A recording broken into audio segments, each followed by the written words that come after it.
got red blues, all right.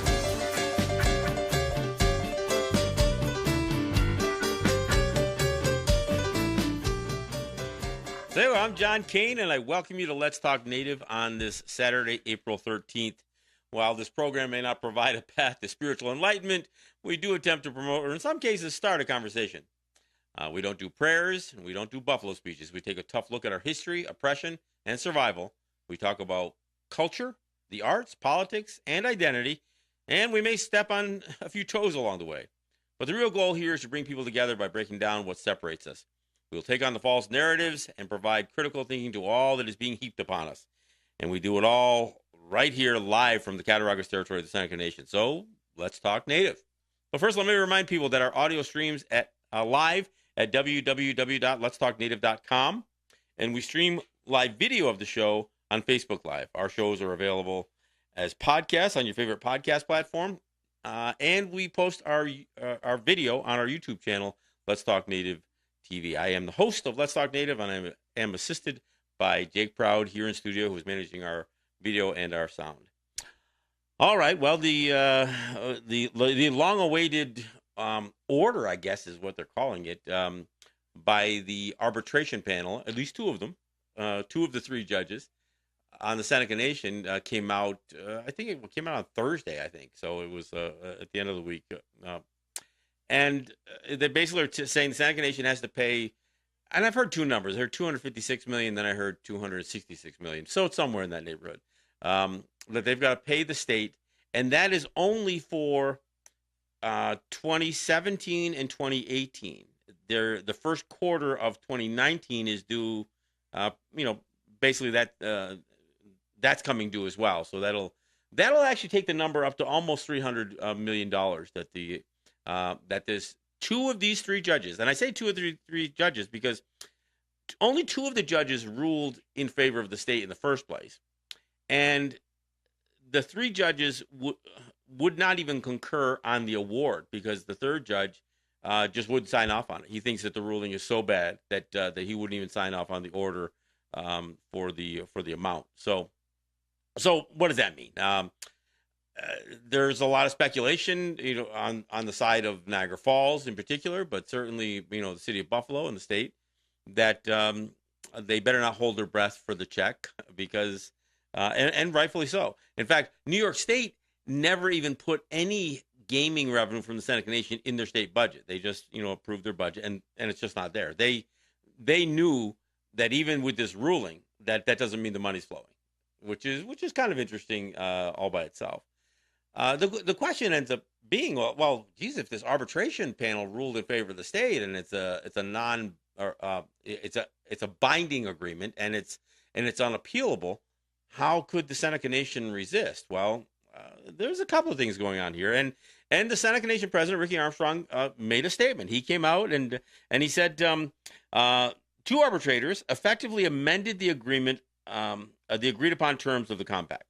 It has done so in complete disregard of federal law that governs the compact and without following the necessary federal procedures for making compact amendments. So what he's saying is the ruling of this arbitration panel violates federal law. So he's going beyond disagreeing with the ruling. He's saying the ruling is illegal. Of course, if you've heard me talk about the subject, you know that I'm saying the whole revenue sharing provision is illegal because it doesn't meet the standard established by the Indian Gaming Regulatory Act, which requires the state must concede something of value to get revenue sharing. And it has been it's pretty well established and pretty well proven that the state has not provided a concession that was worth anywhere near, if anything at all, but anywhere near what they've received. And again, to reiterate, the state has received $1.4 billion. It would have been more than that. It would have been $1.6 billion. But the Senecas held payment back in between 2009 and 2013 because the state was breaching the agreement by competing directly against them with their racinos, their casinos at racetracks. And to settle that agreement, the Senecas proposed keeping $200 million of the $600 million they had in escrow.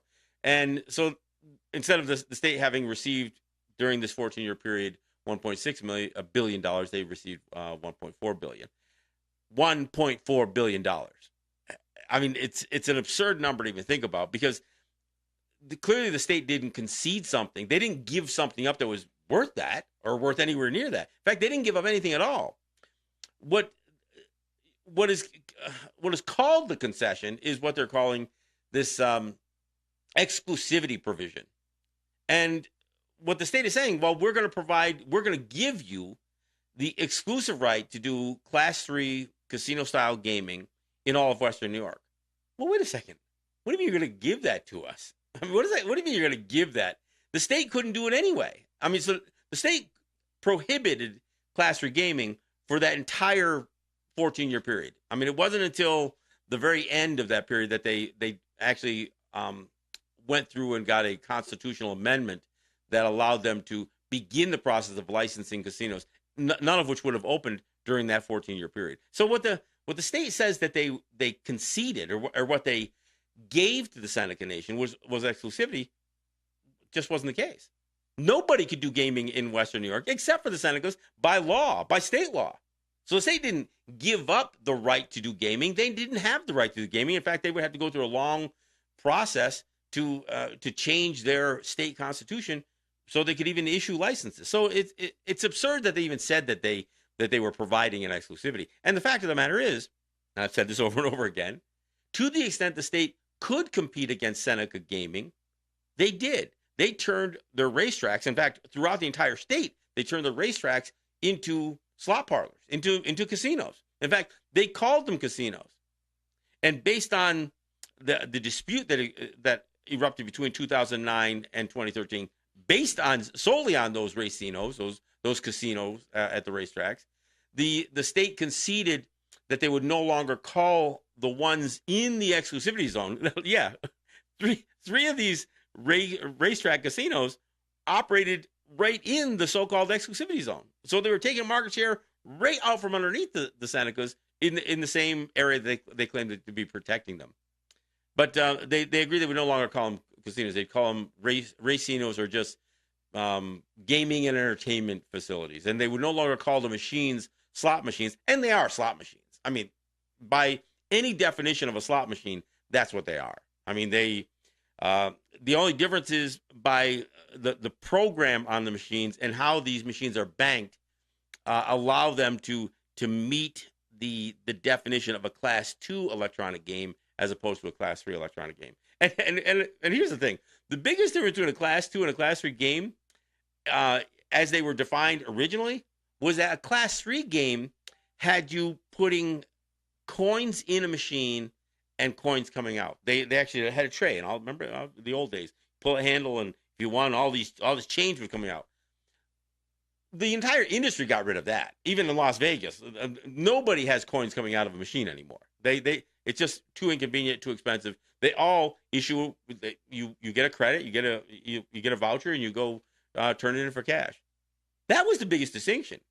But now the only distinction is they call these Class 2 machines video lottery terminals, because they somehow altered the definition of a lottery, and on how it's banked, how it's paid out, and then put it in a machine that looks exactly like a slot machine, because it is a slot machine.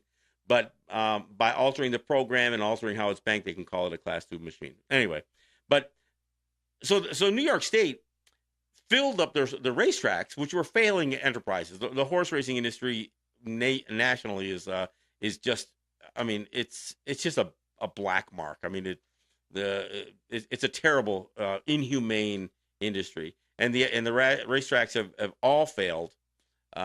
So one of the ways they bolstered this industry that, again, for some reason gets special laws to accommodate them, was to just fill these racetracks with slot machines. So again, clearly in direct violation. So the Seneca Nation never got an exclusivity from the state.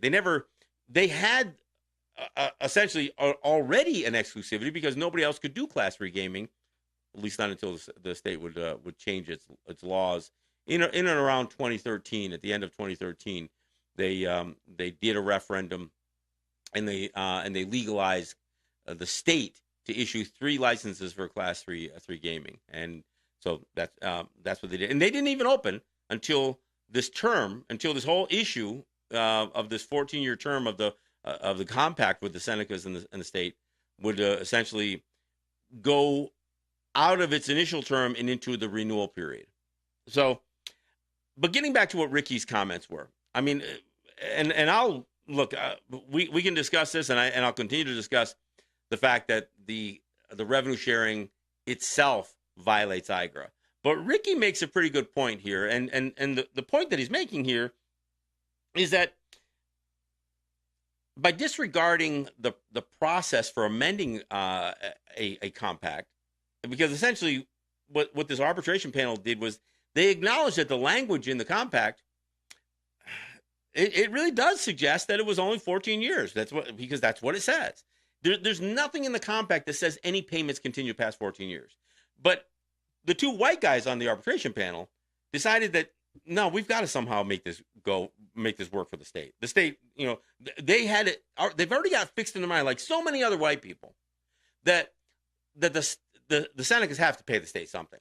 It's almost like this foregone conclusion. It's a bias that rests with these people. In fact, you hear it from every one of these folks in Niagara Falls, a bunch of these folks in Buffalo, not so much from Salamanca, unless you're the mayor of Salamanca, but you hear it that they keep insisting over and over and over again that the Senecas have to pay. They owe us.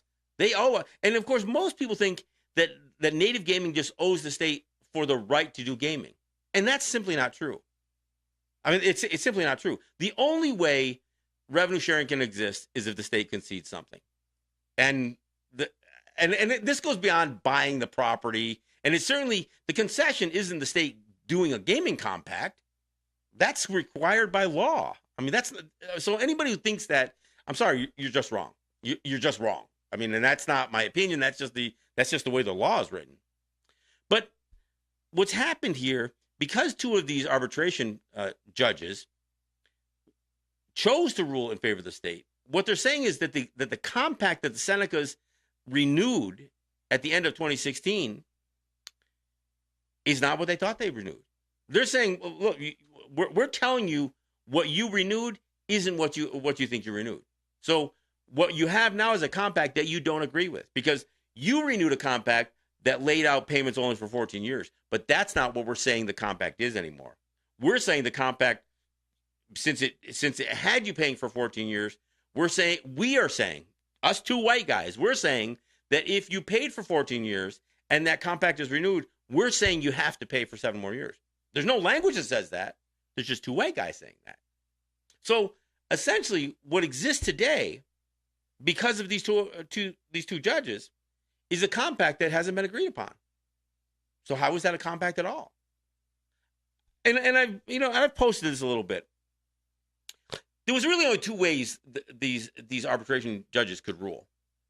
The one obvious way is, look, the language says it. And everybody, and I had Bob Batson come in from the Albany Law School. I've had multiple people talk about this on this program and on other programs. Anybody who's looked at this knows that the language was clear, that there was no payments laid out in the compact past 14 years. So for these guys to say, well, we're going to say that that's just what it is now. They have, like Ricky said in his statement to the paper in his press release, these arbitrators have effectively rewritten the compact. Now, in order to change a compact, there's a process. The process isn't arbitration.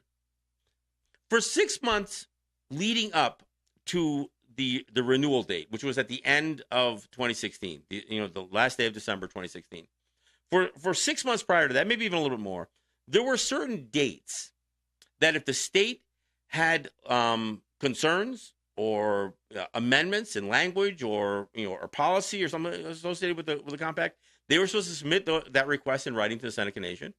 And likewise, the Seneca Nation had some certain dates that if they had some changes they needed to be made to the compact, that they needed to submit it to the state. And that's the way they would work out any potential changes in the compact. And then, look, if they couldn't agree with it, then simply the state wasn't going to renew the compact. So here's what happened, and I'm not making this up. The Seneca Nation looks at the compact and says, well, we don't need to sever the revenue sharing provision of the compact because it only goes to 14 years. So we don't have to submit in writing to the state that we're asking to sever the revenue sharing provision of the compact because it sunsets. It sunsets at the end of. Now, it doesn't say that specifically. It doesn't say this provision sunsets in 14 years. It just, I mean, and again, I've said it over and over again, but let me be clear.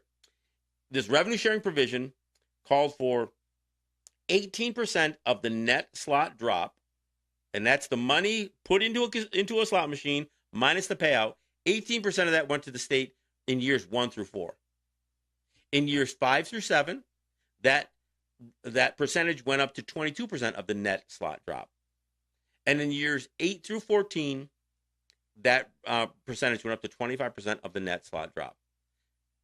And the compact is completely silent on payments past 14 years. Now, it doesn't take a rocket scientist to assume that the payments ended in 14 years. If there's no language, this is the whole idea of what they call the four corners doctrine of contract law. There is no such thing as implicit intents of a contract.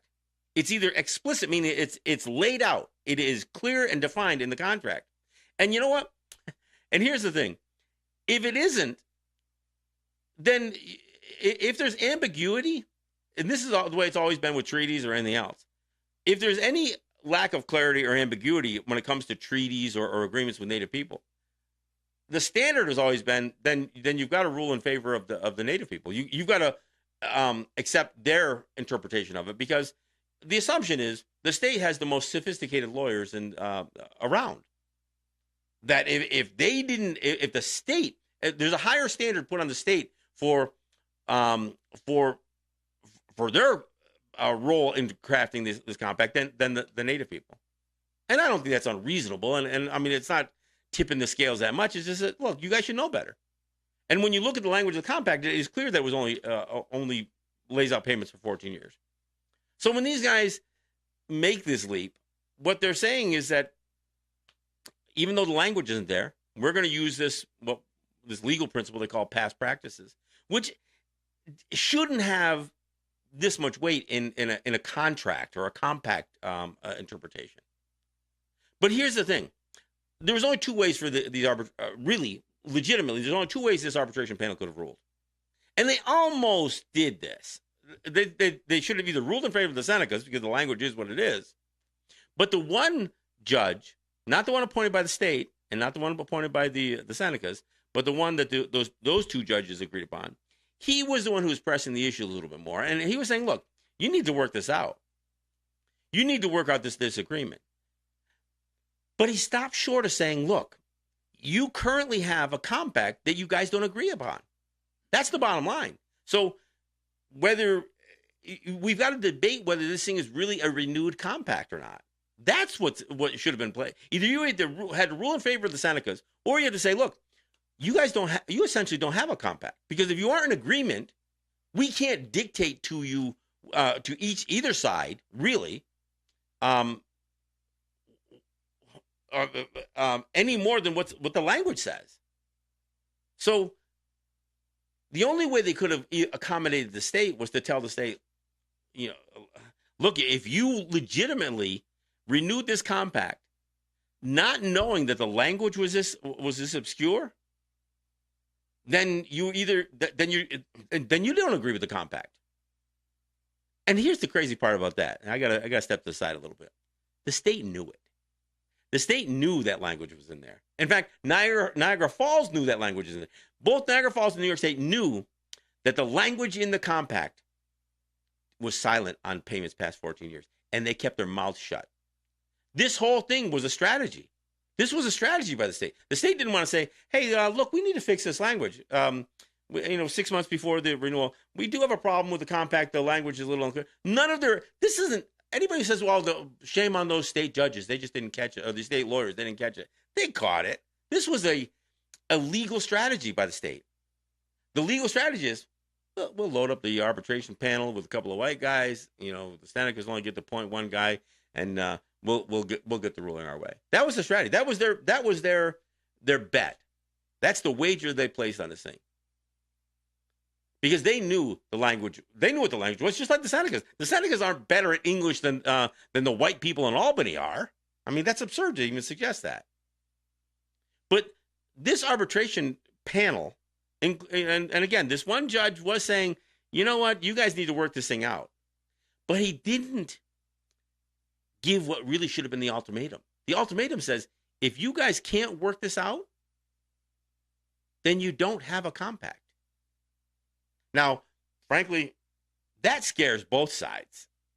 I mean, because the 800-pound gorilla in the room has always been, and you can go back to 2013 when the Senecas settled their dispute with the state then and wrote a check for $400 million. They were afraid the state wouldn't renew the compact, and that would leave them vulnerable. And I've said this before. There's no precedent where a state could walk away from a compact and then say, now I have the power to shut you down. That's a myth. And people believe that. And why do they believe it? Okay, it's not a stretch to question this, because IGRA requires a compact. The Indian Gaming Regulatory Act requires that a native entity interested in gaming negotiate a compact with the state that they're operating within their borders, and that's required by IGRA. But where IGRA is silent is what happens when a casino gets built, operates for 14 years, a native entity invests $1 billion in infrastructure and buildings and marketing and branding and all this other stuff, hires 4,000 or 5,000 people, and the state says, nah, we don't want a compact anymore. There's nothing, and not in any little notes, not in any margins, not in any footnotes, to suggest that IGRA ever intended to give that kind of power to the state. In fact, in the original drafting of IGRA, they had a provision in there that if a state was unwilling to negotiate in good faith a compact, that the native entity could sue the state and force them into some sort of, I don't know, they could sue them and come out of that lawsuit with a compact. I mean, it sounds a little absurd, but the state of Florida fought this, and they fought it, I think, based on the 13th Amendment or 11th Amendment of the Constitution or something like that. Said that no federal law can place a state in jeopardy like this, in this kind of legal jeopardy. And you can't pass a federal law that would allow somebody to sue a state. That's the argument that Florida made in the Seminole case. And so that provision of IGRA was severed from the law. So what was intended to be recourse for a native entity that had a belligerent state that wouldn't negotiate with them or negotiate in good faith, that recourse was stripped away. So in its place, there really hasn't been anything clearly legally articulated to recover from that. I mean, one of the assumptions was that if a state doesn't negotiate, then a native entity can work it out directly with the federal government. But that's not clearly articulated. You know, and when you consider that the Interior Department is the federal agency that is charged with enforcing the provisions of IGRA, and they failed so miserably. I mean, and I call it a dereliction of duty. And the reason I do is because, like for instance with the Senecas, when they negotiated a compact with the state of New York, the Interior Department refused to approve it. They didn't reject it, but they wouldn't approve it. And the reason they wouldn't approve it was because of the revenue sharing provision. But rather than stepping up and saying, look, our job is to, protect the trust relationship and to, with Native people and not let states take advantage of Native people. And here's the problem we have with the provision. No, they didn't. They wrote some of the problems they had, but they wouldn't reject it. They wouldn't say, no, we will not accept this compact. So that by neither rejecting nor approving it, it went through, because that's the way it plays out. You can punt. And that's what they did. It turns out the Senecas, I think, are the only ones who have a compact that the Interior Department wouldn't approve. And that gives a little bit of an indication about how problematic the revenue sharing provision was. But I think this is what this arbitration panel did have the authority to do was to try to force either, and I don't mean just suggest that the two sides. I mean, from what I understand, what he basically said is, if you guys don't work this out, we're going to make a ruling that somebody's not going to like. And he did seem to really press hard on the Seneca Nation on this, rather than looking at the state and saying, no, you guys are the ones who are in trouble with this compact, and you are the ones who should know better. Now, keep in mind, when we talk about changing administrations within the Seneca Nation, not much changes. Essentially, you have the same people, many of the same people, who are aware of what took place in 2002 when they negotiated this compact.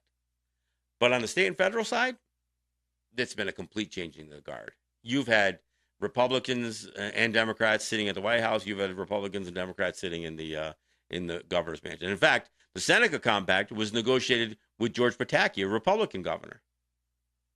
And there's been some indication, even from a few of those Pataki folks, that they knew that this was a 14-year period. So for Cuomo's administration, the Democrat, to suggest, no, this is you still have to pay. You still have to pay because we renewed the compact, even though there's nothing in the terms of the renewal that says revenue sharing has to continue. So what Ricky Armstrong has indicated in his statement to the press is that the Senecas are formulating a plan to fight this thing. And the only extent to which he's tipped his hand is to say the ruling violates federal law.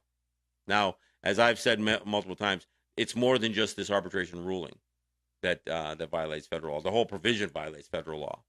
And, when we take a break, when we come back, I'm going to talk about this a little more, because Seneca Nation had council today. And so the question was, well, how are they going to address this with the Seneca people who show up to these council sessions? I'll talk about that when we come back. This is John Kane. This is Let's Talk Native.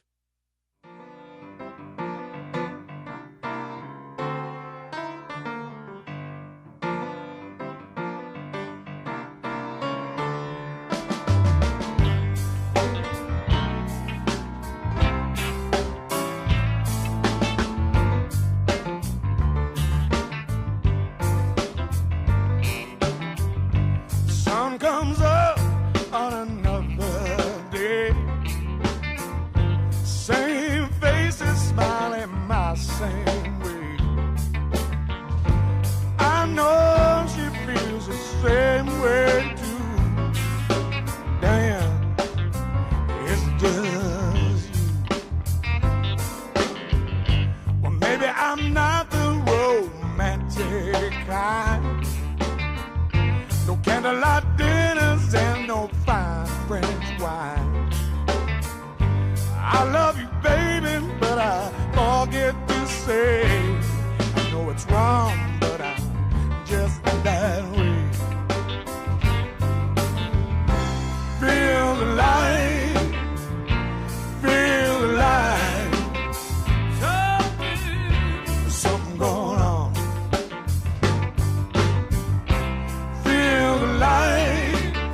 And it feels like we got trouble in the way.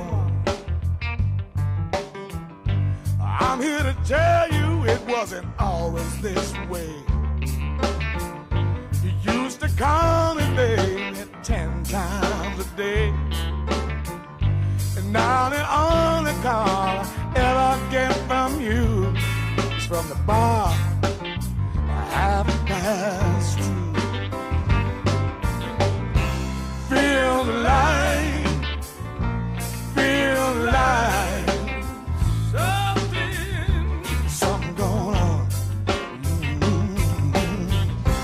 Feel the light, and it feels like. All right, thanks for coming back. Hey, I want to thank our sponsors. Let's Talk Native is sponsored by Ross and Holly John and the RJE Family of Businesses, and Eric White and the ERW Enterprises, and a few other people who make contributions from time to time, including some. I've got a couple of fans from New York City who have been really gracious in supporting the work that I do, not just here, but in the trips that I make to New York. So I'm grateful to those guys as well. And I've got a few people who contribute who just do so quietly, put it that way. So I want to thank all of you who contribute, especially those who do it on a regular basis, because that really gives us the ability to do what we do week in and week out. We're, like I said, we're entering in our 10th year of Let's Talk Native, and again, couldn't be here without the support, including people who have supported in the past who maybe maybe they don't support so much anymore. But look, we've been doing this for over 9 years, and like I said, it's couldn't do it without the support we have. I also want to thank all of you who share the show, whether you share the Facebook live stream, whether you share the podcast or the YouTube videos. And I also want to thank those of you who allow us to share the show on your group pages, on your Facebook pages. And my wife spends a few minutes at the top of each show, as do I, sharing the show to various group pages. And the fact that you guys let us do that allows us to continue the conversation, spread the conversation, and encourage these conversations. And certainly, again, provide some critical thinking to the issues that sometimes are real easy to wash over. So I want to thank you for allowing us to do that on your pages. Before I get back into it, I do have to. I want to offer my condolences to my friend Matt, who was just with us last week, and Matt has been such a big part of this program. So I want to offer my condolences to Matt Hill and his whole family, his extended family. His sister lost a granddaughter over the weekend, and so I want to offer my condolences to the family and my thoughts to little 2-year-old Vera, who was struck ill real suddenly, and for whatever reason didn't overcome her illness, and it's such a tragedy when we lose a child, especially. We look at our children with such promise for the future, and as much as they depend on us, what we get from our children are not what people consider the essentials to life, right? What we get from them is pure joy. We get unconditional love from our children, our grandchildren, and so again, I know, as they say in our culture, everybody's heads are on the ground right now. We're all mourning the loss of a child from this community. So again, I want to offer my condolences to Matt and his sister Paula, and to his niece Randy, and all the people who are hurting from this. So I want to put that out there. Okay, look, I mentioned that there was council today, and I was curious how that was going to play out, because with the news breaking at the end of last week, and then Ricky Armstrong giving a statement to the press on, I think it was on Friday, about the ruling being a violation of federal law, and suggesting or intimating, I guess, that the Seneca Nation was going to fight this. So I was curious how it was going to be handled in council, and they were pressed, from what I understand. But Ricky was as honest as he could be, and essentially what he said is, "Look, folks, we want to explain exactly what we're doing here, but at this point, we really don't want to tip our hand to the state," which is kind of even more telling about their work to develop a strategy to fight this. But so what was suggested to the Senecas who asked at open council this weekend was that, yes, there's a battle ensuing, and they will, at the appropriate times, give an indication on just what their strategy is and how they plan to fight it. The hint coming out of the gate is that they're looking at this arbitration ruling as a violation of IGRA, but again, you go back through that period from 2009 to 2013, when the Seneca Nation held payment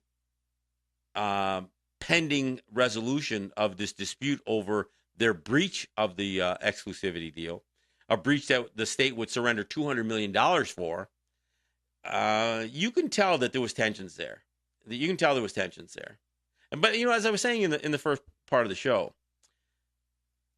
really these judges should have been pretty hard on the state, and said, look, if you guys knew that this language wasn't there, that there was no language for payments going past 14 years, and you renewed the compact, then it's on you to have renewed a compact with language that doesn't support the claim that you're now making. I mean, and I think a reasonable judge, and only one of the three judges was gonna rule this way, was that the compact was clear, that the payments only went through 14 years. But we all know that the state knew that this language was troublesome, and yet they refused to bring it up in that period, in that 6-month window before the renewal, to say, hey, look, can we get this thing fixed? I mean, the fact that they didn't do that, it almost shows a willful belligerence in the fact that they were causing a fight with the Seneca Nation. Because if they think this was just a mistake, then why wouldn't they have brought it up? Why wouldn't they have just said, hey, somehow we let this slip? Previous lawyers must have let this slip. No, the previous lawyers, the lawyers representing Pataki, they knew that this wasn't going to be a revenue sharing provision forever. Now, why did they know that? How did they know that? Because they did plan to directly compete against the Seneca Nation. In fact, Cuomo, you got a change in the New York State Constitution, allowing you to open up gaming facilities with Class 3 gaming going on. And one of them, look, you can say, yeah, but it's outside the exclusivity zone. All right, it's barely across the line. It's on the other side of Rochester. And where do you think Del Lago Casino advertises? You can hear it on any radio station. You can see it in the print media, and you can see them on television. They're advertising in Seneca. So don't tell me you're not that your state licensed casinos aren't taking market share from the Senecas. Of course they are.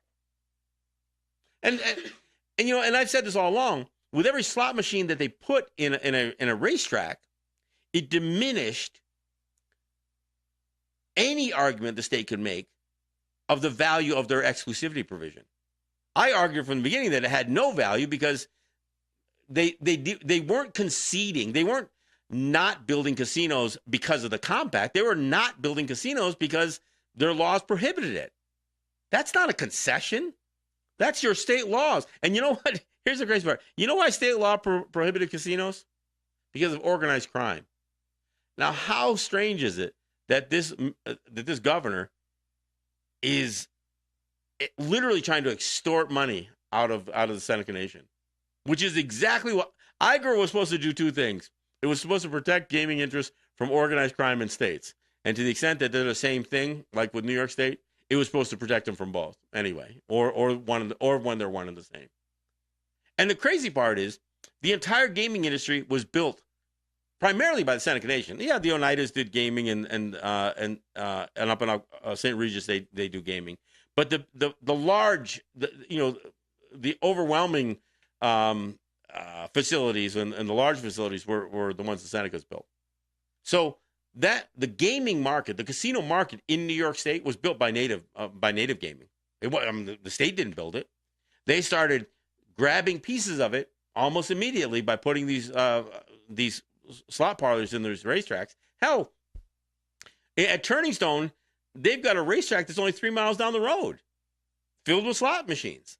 I mean, but at that time, and this is the crazy part. At that time, the Oneidas weren't paying any revenue sharing to the state.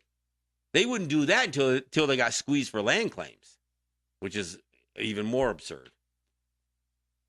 But the thing that is so clear here is that these judges know that the parties renewed a compact that both claim means something else, at least the exclusivity provision. So here's what this arbitration panel should have done. They should have said, look, we are going to we're not voiding the whole compact, but at this point we're forced to just sever the revenue sharing provision, the exclusivity provision from the compact. That they could have done. If you can't work out a resolution, this is exactly what this arbitration panel should have done. If neither side, and here's the thing, when this judge was telling these guys to work it out, the state never the state never reached out once. I mean, they didn't reach out in any regard. They didn't say, hey, you know what, look, we understand that 25% of the net slot drop, which is really almost 50% of the slot revenue. That's the other thing. You look at every one of these newspaper articles, and they keep saying, yeah, 25% of the net slot revenue. No. Net slot revenue is different than net slot drop. If you don't know the difference, let me explain. And I've talked about it on the show before. So I don't apologize for reiterating things I've talked about in the past, because I can't assume everybody who's listening today has listened before. So net slot drop, again, is the money that goes into a slot machine minus the payout.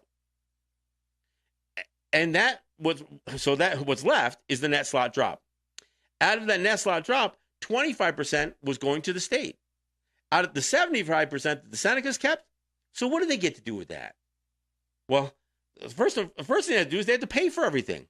They had to pay for the slot machine. They're going to pay for the slot attendant. They're going to pay for the footprint that the slot machine sits on. They got to pay for the roof that covers it.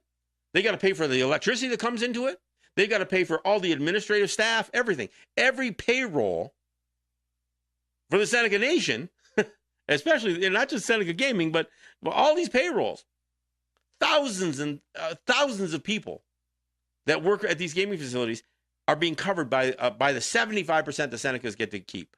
So if you took all of the expenses that are incurred for the gaming enterprise, and you took that out of the 75%, you would find out what the Senecas were left with in terms of revenue, that they could actually say, okay, now this is nation revenue now. Now this is what we can fund our nation with. It wasn't a whole lot bigger than what the state was getting, folks. So that 25% of the net slot drop was closer to 48% of the total net revenue of those slot machines. And it's an important distinction. So I think that's something that people have to understand. Now, again, Niagara Falls, Buffalo, and the city of Salamanca, they would get 25% out of what the state got back to them. So, again, out of that $1.4 billion, out of that $1.4 billion, the state kept $1 billion of it. Only $400 million came back. Now, why is $400 million? That's not quite 25%. Well, keep in mind, it should have been $1.6 billion, and 25% of that is $400 million. That's what came back to Western New York. The lion's share of it went to Niagara Falls. The rest of it, and a pretty good chunk, went to Buffalo, and a pretty good size revenue went to Salamanca as well. But $1 billion left the region altogether. And you know what? That $1 billion that left Western New York, who do you think that impacted the most? I mean, obviously, if the Senecas kept it, that's $1 billion that they gave up. But in terms of the economic impact of money leaving a region, Buffalo got impacted by that. Niagara Falls, Salamanca not so much. But these areas where their people, I mean, their residents, use their disposable income, and sometimes not just such disposable income, to spend on gaming, where a big chunk of it went to Albany, almost as a backhanded tax. It's almost like a backhanded way of taxing the residents of Western New York when $1 billion leaves the area. And then what? Cuomo says, oh, yeah, but I'm giving $1 billion back in the Buffalo billion. Yeah, we'll see when that finally ever reaches $1 billion. It didn't take long for the Senecas to reach $1 billion sending it to Albany. $1.4 billion went, and only $400 million came back. And this debate that we're having now is over the state trying to squeeze the Senecas for another $1 billion through 2023. So, again, let's back up. If this arbitration panel had said, look, you either don't have an agreed upon compact, or you have an agreed upon compact minus the revenue sharing provision. And since you can't agree on a revenue sharing provision, then we're striking both the exclusivity provision and the revenue sharing provision. I mean, well, you would think, well, yeah, then the state gets to keep whatever they conceded to the state or to the Senecas. The reality is they didn't concede anything to them. So the state isn't interested in keeping, in getting rid of the exclusivity provision, because it didn't mean anything to them anyway. They do want the money, though. They do want the money, though. So how do we see this thing playing out? Well, I mean, I don't know that the Seneca Nation has to sue over this issue. In fact, the Interior Department, whose job it is to make sure is to make sure that these compacts are operating properly. And so for Ricky to say, well, wait a second, this arbitration panel just rewrote the compact. Yeah, it's a violation of IGRA. That in of itself is a violation of IGRA. But the whole provision violates IGRA because the state isn't yielding something of value to the Senecas for not just the $1.4 billion, but what they're asking for is another billion on top. So $2.5 billion. They're saying that that they have packaged something up and given it to the Senecas that is worth them receiving $2.5 billion. And you know what? There's only one way to describe that. Bullshit. I mean, it is. I mean, it is just ludicrous to suggest. And in fact, according to the Interior Department, the concession a state makes has to be both substantial to justify revenue sharing and quantifiable. All right, well, there you go. State, let's see you quantify what you're giving to the Senecas. Let's see you use an industry standard and tell us exactly what you gave up for 14 years. I mean, because now, going forward over the next 7, look, I mentioned earlier, with every slot machine they put in a racetrack, they diminished the value of their so-called exclusivity zone. But now, during the full length of the rest of this renewal period, the 7 years, the Senecas got Class 3 gaming facilities that they're competing against. Yeah, they're not right in their exclusivity zone, but it doesn't matter. They're still losing market share to Del Lago. And you got World Resorts down in the Catskills. You've got I don't even know what the name of the other one is. In the southern tier, and then out towards Albany at Rivers Casino in Schenectady. So you got these casinos that have demonstrated clearly that the market is saturated. And how do I know that? Because none of them are making enough money to even cover their debt service. Del Lago, in the center of the state, outside of the exclusivity zone, they aren't making enough revenue. They aren't generating enough revenue from their casino to pay their debt service. They're only paying the interest. They can't even pay their debt down. You know what? There's some back channels happening where they're trying to sell the damn thing to the Senecas. Why the Senecas would want to buy that white elephant is beyond me. Same with these racetrack casinos, these racinos, Hamburg, Batavia, Finger Lakes. Hamburg, I guess, holds its own. But the other, you got Delaware North trying to sell their sell these things to the Senecas. Why would the Senecas want to buy it? They have 3 casinos. They have 2 Class 2 facilities besides that. 3 if you count the poker. Well, yeah, 3. They got one out in Cuba. They got one down in Salamanca, and they got one in Irving. And they're probably going to expand their Class 2 with this on their property purchase right there alongside the Thruway. The Senecas don't need to take on these sinking ships that the state has put up. They sure don't need to do that. But here's the clearest indication that the revenue sharing or this exclusivity provision has no value. And you know whose mouth it comes from? It comes from the competition. Wilmot, I think is the name of the guy. I may get the name wrong, but the guy who owns and operates the Del Lago casino on the other side of Rochester. He has said publicly multiple times that he cannot compete against the Senecas if they're not paying. So think about that. So what he's saying is the Senecas are less competitive if they're paying the state than if they're not paying. So again, how did this exclusivity that they seem to be paying for give them a competitive advantage if the guy that they're competing against, the state licensed casino, says we can't compete against the Senecas unless they're giving up a big portion of their revenue to stay? I mean, it's not like he said, look, if the Senecas lose their exclusivity, that we become more competitive, or somebody does. That's not even true. They know it's not true. Nobody's going to build a casino closer to the Seneca. The closest one, or the closest two, are failing miserably. The closest one to the Seneca Allegheny Casino is doing dismal. And the closest one to the Seneca Niagara Casino, on the New York side anyway, again, can't even pay their debt service. Can't even pay their debt. So the state has tried to piggyback on the gaming industry that the native people in the state have built up, and have proven. I mean, every one of the performers on all of these casinos, the four, the one downstate, the one way downstate by World Resorts, and this is a major gaming enterprise. This is Genting Corporation, the Malaysian group. They're supposed to be the pinnacle of the gaming industry, and they can't meet their performer. Delago, not even close. They're not even close. They're only reaching barely over 50% of what their projections were. All of them. Now, don't get me wrong. Senecas have lost market share too, which is all the more reason that they've got to keep the revenue and not pay it to the state. So again, to the Senecas that are listening to this program,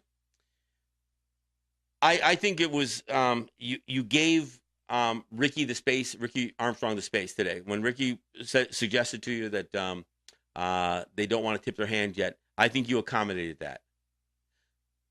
And I don't think you need to attack them over this. But I think what Seneca people have to do is tell their counselors, tell their executives how they feel about this thing. And and I know one of the fears out there, again, I've talked about it earlier. The fear out there is if you don't play nice with the state's going to shut you down. Well, and I've talked about this before. It's absurd to me that in 30 years of IGRA was passed in 1988.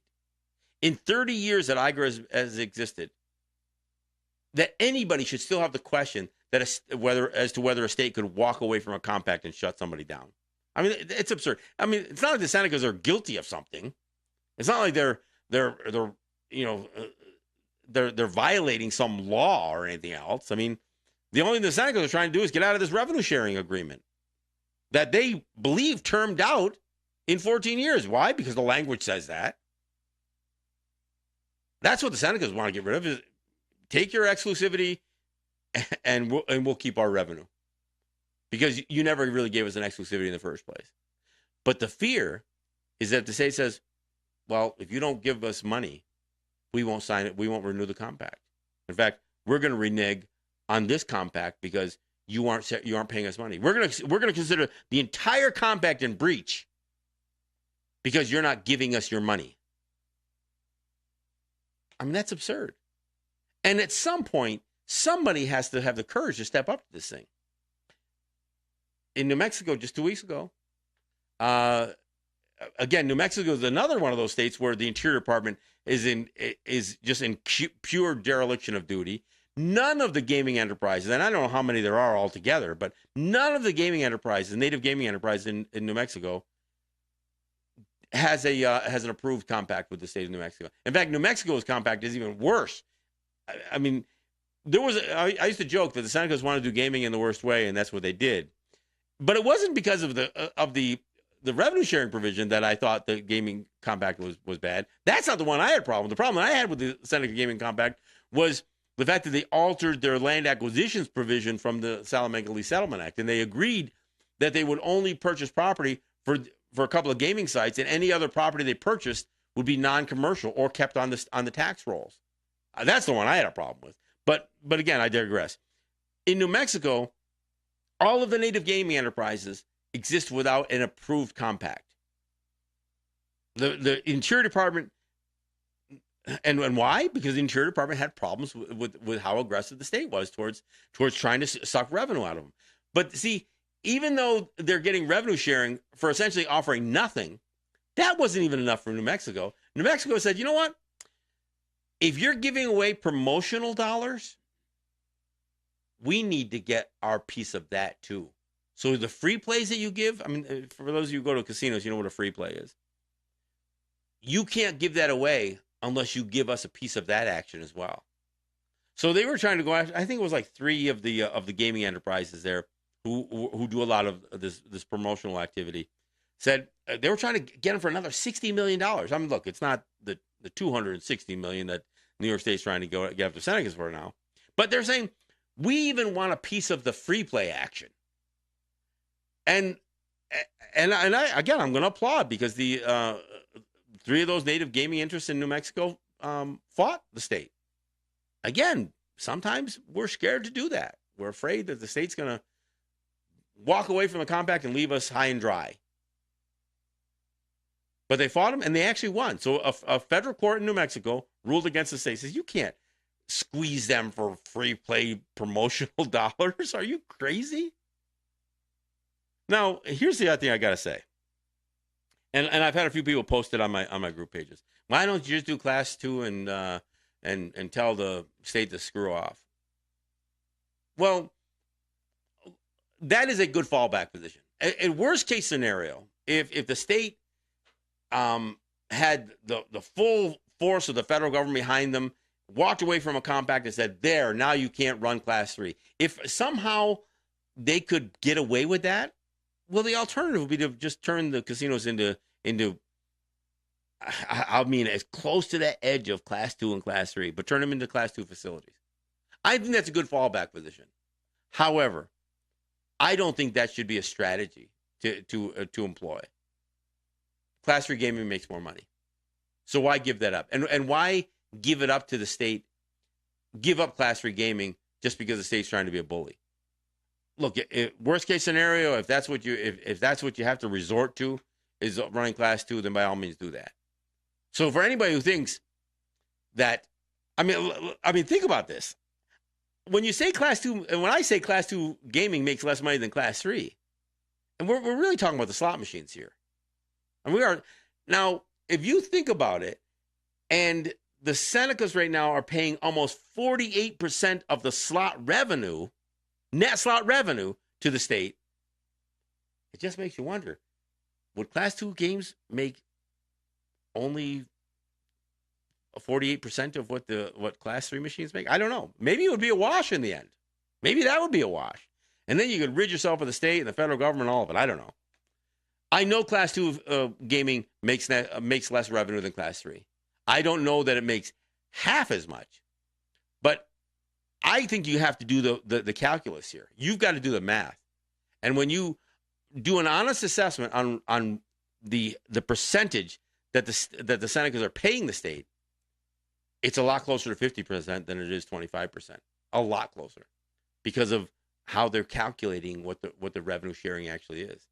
It's pretty egregious. It's pretty oppressive. So, as I mentioned, what is the recourse? I think the first step is just trying to get the Interior Department to do its job. And from what I understand, the Interior Department has weighed in to some extent. They've weighed in on this thing already.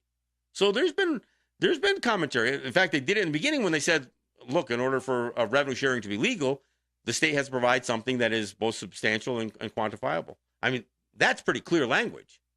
I don't know how New Mexico got away with it. I suspect the way New Mexico got away with it is because, again, it gets back to the dereliction of responsibility that the Interior Department is upheld. And this crosses the party lines. This isn't just a Republican Interior Department. This has been Democratic Interior Departments as well. So before anybody has to throw their head into the lion's mouth of a federal court or anything else, I think first and foremost, the Seneca Nation has to force the Interior Department to make an evaluation on whether the state is meeting the test for the revenue sharing not being a tax. And I don't think the state can pass that test. I don't think the state can quantify a value for what they're claiming is their concession anywhere near $2.5 billion. They can't even come close to it. So Seneca people, you need to voice your concern to your elected officials, and you know what? I get the media calling me up. I don't know why they don't call it. And I understand that Ricky Armstrong or your PR guy is not going to be the most forthcoming at this point, but they should ask the average Seneca on the street, how do you feel about this? The ones I ask are pretty well dead set against it. So anyway, that's my show on this. As things develop over the weekend, maybe we'll weigh in on a little bit more on Tuesday, and then I go on vacation for a couple of weeks. So we'll see what we get out of the weekend and the beginning of the week, and we'll add some more comment to this on Tuesday night. So that's when we'll see you again. We'll see you on Tuesday. This is John Kane. This is Let's Talk Native.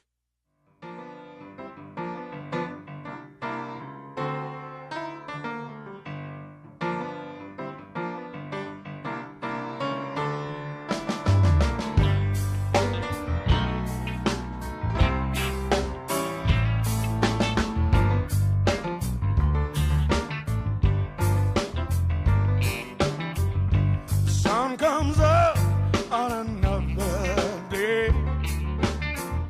Same faces smiling my same way. I know she feels the same way too. Damn, it's just you. Well, maybe I'm not the romantic kind. No candlelight dinners and no fine French wine. I love you, baby, but I forget to say. I know it's wrong, but I'm just that way. Feel the light, feel the light. There's something going on. Light, and it feels like we got trouble in the way. I'm here to tell you.